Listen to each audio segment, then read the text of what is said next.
Spider-Man No Way Home. The events of Spider-Man No Way Home took place after the after credit of Spider-Man Far From Home, after Peter's victory over Mysterio, after I gotta stop saying after.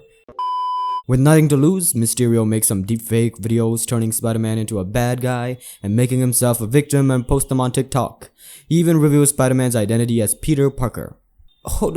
Everybody is criticizing Spider-Man and his relatives and friends, but no one has opened an investigation into Mysterio. You know, about his identity, about what he's done in the past. Nobody? Why does nobody even realize that the guy with a fishbowl turned upside down on his head with a green fart who just used his last breath to generate some revenue for the Daily Bugle? Anyway, Peter takes MJ back to his house to save her from the crowd and discovers that Aunt May and Uncle Happy were broken up because Happy couldn't make it hard enough. Just kidding. Hehehe. Everything is getting out of control and Jameson is so hyped up it looks like he just got a buff from Riot Games. Peter, MJ, Ned, and Aunt May have to go to the DODC. Remember, these DODC guys from the beginning of Spider-Man Homecoming ruined Adrian Toome's businesses, so he had to do bad things, then he became Vulture. And these guys always come with trouble when they try to take something or someone. At the police department, Peter can't say anything because all the evidence is against him. Aunt May and MJ is telling Peter not to say anything because, you know, he's always spoiling. MJ is not saying anything. Ned is not saying anything except that he was Spider-Man's first partner who hacked into some system to help Peter defeat Vulture in the past. Everything seems bad. Luckily, we've hired a good lawyer whose reflex is so fast as hell that he makes Spider-Man's superpower look like a joke. He completes his job so damn good and he's here for the debut of his upcoming series too. Anyway, Peter and Aunt May have to move to Happy's house for safety reasons. After that, their school life changed. Peter and MJ go to school like walking on the red carpet. There were a lot of people surrounding them, so they just fled to the rooftop for some private wherever they meet with Ned. Their aim is to go to MIT for college together, but for all the recent controversy, they keep receiving refusal letters from colleges, including MIT. Peter realized that he was affecting his friend's life. Peter, this is bad. What am I gonna do? Oh, I know where to go. I have to come to Elsa's castle. What? Oh, it's Sanctum Sanctorum. He meets with Strange. Peter. Hello, sir. Strange. Call me Stephen. Hello, Stephen. No, call me sir. Damn, I have a bad feeling about this guy. Peter. Hey, please help me with myself. Blah, blah, blah. Strange. Peter. We tampered with the possibility of space-time to resurrect countless lives. You want to do it again now just because you got messy? Peter. Yes, I am. Strange. Okay, 10 out of 10. Sorcerer Supreme. Strange casting his spell number 1. Peter. Wait, let MJ out of this. Strange casting his spell number 2. Peter. How about Ned? Strange casting his spell number 3. Peter. How about May and Happy? Strange casting his spell number 5. Peter. How about my OnlyFans subscriber? Shut your mouth! Strange failed to use the spell and he blamed Peter for that. Wait, stop. In my opinion, this is not all Peter's fault because this Keeper of Time guy is just making things more complicated. He said that the spell is very dangerous, yet he didn't ask Peter how he wanted it to work. I mean, instead of casting the spell immediately, he probably could have slowed down a little bit, noted the exception down, and just simply read it. Or even easier, he could only make an exception for himself at the start of every time he used the spell, right? So he could always remember it, right? He used the spell before in the past, and he still remember about that shit, so why don't you do that again? I'm so disappointed about you, Strange. That's why you have to deal with the multiverse mess in your next movie, dumbass. We move on. After a talk, Peter realized that he could contact MIT to explain. Good job, Peter. Instead of talking sense, you decide to brainwash the whole world. When Peter's talking to MIT women, he feels something dangerous coming. Doc Ock, Dr. Otto Octavius from Spider-Man 2 appear from under the bridge. Doc Ock, you dumb kid, you destroyed my masterpiece, ruined my life. Peter, I don't even know who you are. They jump into a fight. Doc Ock throw a car with people in it and Peter and he must fight while trying to save everybody, which is annoying. Doc Ock throws more cars to Peter. Doc Ock throws Peter to a car. Doc Ock tries to push Peter into a helicopter propeller. Keep distance, bro. You're getting too close. Don't you see that this guy's metal arms are long as shit? The MIT woman calls for help because her car is gonna fall off the bridge. Peter tries to save her life by hanging her car with a spider web. During the fight, Doc Ock takes a piece of the nanotech Spider-Man suit and is impressed with it. Doc Ock, I got free skin.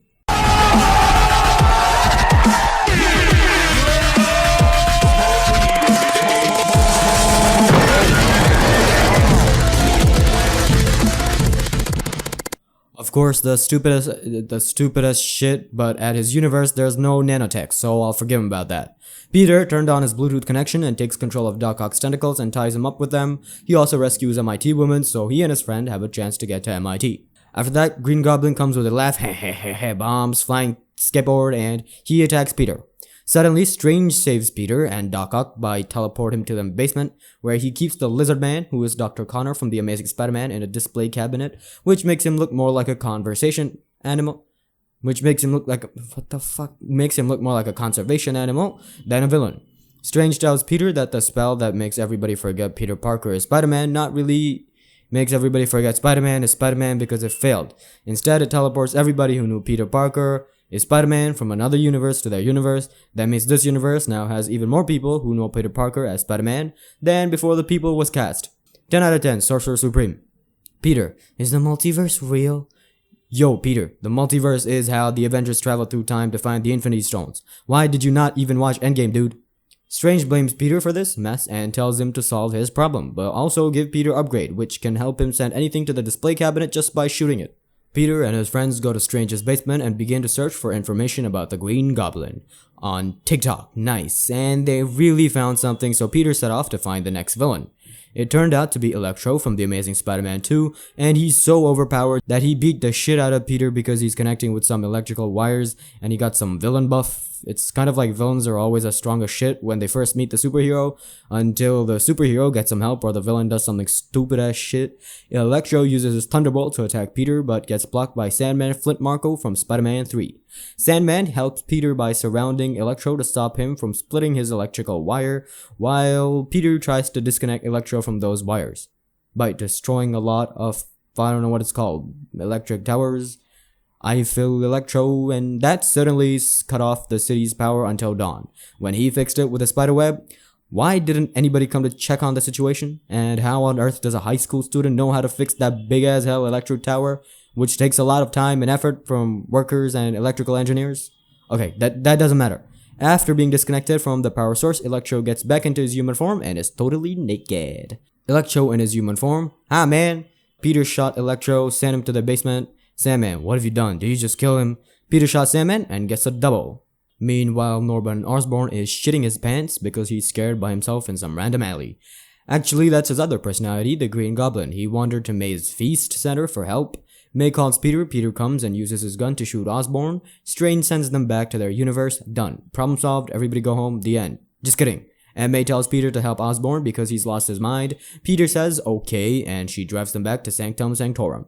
Peter takes Osborn to Strange's basement. Suddenly, Strange locks Osborn in a display cabinet and begins to use the funny-look Rubik's Cube that he called Machinari... What the fuck? Machinari Kodamus Machinadiko damn plaque. God damn it, who cares?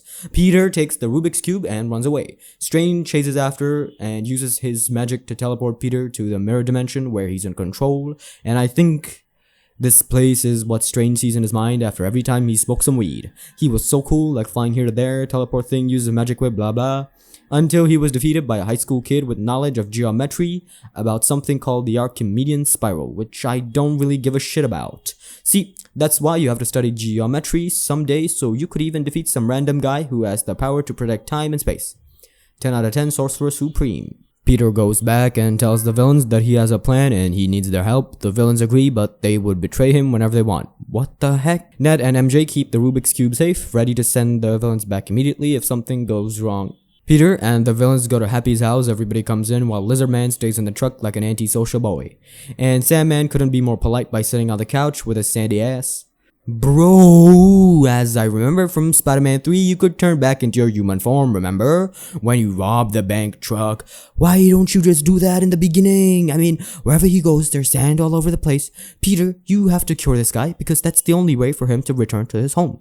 If he goes home with that sandy ass, his wife is gonna beat him to death. Okay, after some research, I found out that Thomas Hayden Church was not in the movie, so he couldn't use his human form, whatever, he's still dumb. Peter begins to make vaccine to cure all the villains of their COVID-19, I mean their power, but yeah, vaccines is still good for the community. And Norman Osborn is something of a scientist himself by just standing there and looking at Peter, creates a weeb chip for Doc Ock, helps him to take back control of his mind from those little wiggly tentacles. Doc Ock, no, I don't like anime. I'm gonna go watch Attack on Titan. Let me out of this. Peter, insert Attack on Titan chip. Doc Ock, I'm an octopus titan and I have 6 arms. Peter, actually, you only have 4 because your real arms are useless as shit. Doc Ock, shut up, kid. Anyway, thanks. How can I help? Happy is on his way back home, but it's too late, man. Your house looks like shit now. Osborn is writing some kind of mathematical formula on the paper without caring about what it is about, and Doc Ock asks him how he feels when he's about to remove the dark personality out of his mind. And of course, we all know with that question, something really, really bad is coming. Damn you, Doc Ock! Peter puts a fuse in Electro so he couldn't use his power after all the lights turn green. The Daily Bugle arrives and they are trying to... No, skip these, damn it, I knew it. They're trying to... No, skip these guys. Peter suddenly feels something is happening and damn it, I knew it. See, I told you. Green Goblin takes control of Norman Osborn. The fucking Osborn, Sandman, and Electro and the Rebellion 2. Electro also steals the thing that Tony Stark used to put on his chest. I forgot what it's called. He then shoots Doc Ock with his electricity and makes a wombo combo with Sandman, which looks so epic, but it's just for fleeing. The fuck? Doc Ock gets hit, and with a scientist's brain, which he used to create a metal collector machine, he decided to help Peter by letting the kid fight the villains alone. Peter, what the hell? Get back here and help me. Doc Ock, see you later. Back to Peter, he's been being beaten like shit again, but this time by the Green Goblin and the Lizard Man. Dude, that's a villain buff again. Aunt May tried to help Peter and cure Osborn, but it was no use. The Green Goblin is still there because he took control of Osborn while they were making the vaccine, and he changed it, so it'll have no effect on him. He then uses $69 billion flying skateboard made by Tesla to hit Aunt May in front of Peter, and then flee with an explosion. Aunt May did not make it. She died in Peter's hand. This is sad, so no joke. Move forwards and Ned and MJ, they're worried about Peter, so Ned weaves his hand with the magic ring on it and he's able to open some sort of magical circle like Strange and those sorcerers. Yo, Ned is Peter Parker's best friend and now he could use magic. This makes me worried. If Ned is about to become a supervillain, his name will be... Nerd. I'm sorry. Ned opens a portal and sees a Spider-Man. They call him over, the Spider-Man jumps through the portal, he takes off his mask and he's Adobe Photoshop. What are you expecting? It's not Andrew. He's not in the movie, just kidding. He takes off the mask, gonna be Spider Andrew. Woo! I'll call him that because the things are gonna get messier. Ned opens another portal and another man walks through. It's Spider Toby. They both have the feeling that Spider Tom needs their help, so they're gonna look for him too. MJ says she knows where Spider Tom is. They found him and talk some shit to motivate him, give him comeback vibes. Something like, with great power comes great electric bill. Oh shit, I mean fucking responsibility. Honestly, the Spider talk was so great. You should go see the movie for the full experience. Okay, done talking. They go to some random school lab and begin to do some random experiment with some random chemical for a student to create some random liquid which could remove the power from villain. I don't know how, but this is bullshit. Ned asked Spider Toby and found that Spider-Man's best friend always turned into a supervillain, tried to kill Peter, and after that died at Spider-Man's hand. Ned even called out Peter in a room that had 3 Peter Parkers. Damn, Ned! And we have the meme reference. I love this. Spider Tom, did your web just come out of your wrist or does it come out of anywhere else? Spider Toby, only the wrist. Spider Andrew, no way, you're lying. Spider Tam, yeah, I bet $100 that is MJ's always being stick to the bed in the morning. Oh shit, they're coming. The villains come and they jump into a fight, but they've never done teamwork before, so they just screwed it. Spider Andrew even shoot his web on Spider Toby's face. Spider Tom, damn it, we need a little timeout. Okay, this is the plan, but we don't need it because we have the main characters. Alright, it's gonna be easy. 3 Spider-Man jumps out and off the scaffold and make a poser landing. Damn, still cool as hell. Later, Doc Ock and Strange join the match and it's a 5v3, so they come back all the way and cure all the villains. The cure scenes. Easy. But Green Goblin is coming and he is OP as shit. He starts to destroy everything, so MJ loses her balance and falls off the scaffold. Fucking dumb bitch. So Spider Tom reaches out to save her, but Green Goblin stops him from doing that. Spider Andrew, with some experience of these things, with lightning speed, saves MJ from death. No mistake this time. MJ, wow, you're amazing. Have you ever saved your girlfriend's life like this before? Spider Andrew, shut the fuck up. Shut the fuck up. Green Goblin pulls out his blade during a fight with Spider Tom. Spider Tom, hey, that's unfair. Goblin, wanna play a game? Yeah. Get this movie a better name. What? Spider-Man, No Way Home. Go to hell, you cunt. Tom was still able to win the fight. Spider Tom wants to kill Goblin. Spider Toby protects Goblin. Goblin backstabs Spider Toby. Spider Andrew throws Spider Tom the vaccine. Spider Tom injects the vaccine to cure Goblin. Everyone is saved. Yeah, blah blah blah. But no, Strange is still struggling to stop purple cracks in the sky. There's only one way to stop them, and that is to make people forget about Peter Parker. Spider Tom agreed, and Strange casts a spell. Everyone goes back to their own universe. No one ever knows about Peter Parker. Peter says goodbye to his friends, promises to meet them to explain everything, and swings away. A little time after, Peter goes to the store where MJ works to meet her and Ned. But yes, they forgot all about him. MJ was like, holy shit, I got a bunch of this guy's nudes pic on my phone for some reason, but it's totally fine. because he's sexy as hell. But Peter just like hashtag superhero life, so he just said his goodbye and walked away. But hey, Peter MJ still has that wound from the fight. Even if everyone forgets about Peter, if you suddenly realize that you are standing in front of a collapsed Statue of Liberty after a huge fight and you have a wound on your head, how could you just forget it? Come on, man. Okay, doesn't matter. This is the multiverse. After all, he's lonely now. No Aunt May, no Happy, no Stark Technology, no Ned, no MJ, just a friendly neighborhood Spider-Man. I give this movie 10 spiders out of 2 Tobies.